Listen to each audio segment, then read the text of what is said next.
Thanks very much for joining us here at Provada. For those who don't know, just give us a kind of just brief introduction to Vebego. Vebego is a family company, almost 80 years young, founded by my grandfather, and we're active in facility services, facility management, cleaning, landscaping and healthcare services.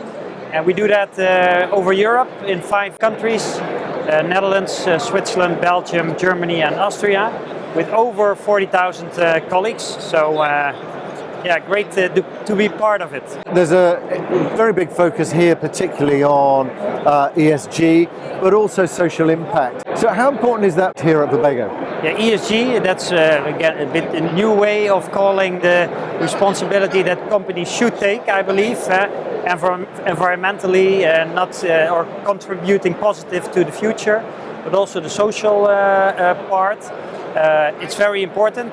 Companies have to take that responsibility, and we as Vebego, of course, as a big employer, especially have a contribution to share on the social part. We're one of the biggest employers for disabled people in the Netherlands, and creating work has a very big social impact, of course. And I suppose a lot of the work that you're doing there, if you're involved in healthcare, public services, there's an element there in terms of the sort of social impact as well.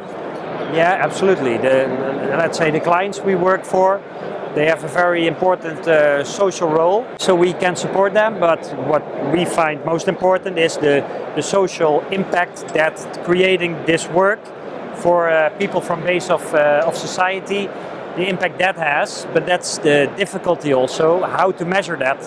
And that's something everybody's struggling with, and we try to be a frontrunner on that.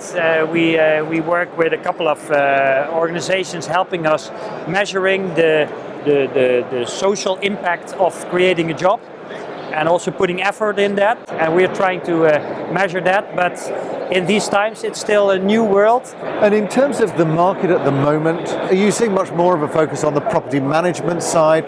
Because obviously there's a huge demand in terms of wellness, well-being, not just in the healthcare sector, but across offices, you know, all areas really. Yeah, it's more, it's not, the stones are still important, but how people feel within an office, it's also the war for talent.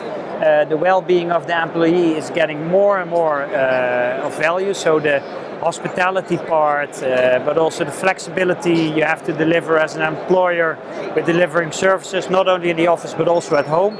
It's getting more and more important to make sure people want to work for you. And on the other hand, within healthcare that you're mentioning, people staying at home, a lot of more elderly people, helping those people to have the best life possible in their last years, or helping people get healthy again. It's getting more and more important to raise the quality, but also do it more effective and efficiently, because the pyramid is turning around, of course. Less younger people, more elderly. So we also try to help with that. How can we make also healthcare future-proof? Yeah, and I think that making healthcare future-proof is a really interesting, track that we'll be following going forward. Thanks very much for joining us, Tom. Thank you.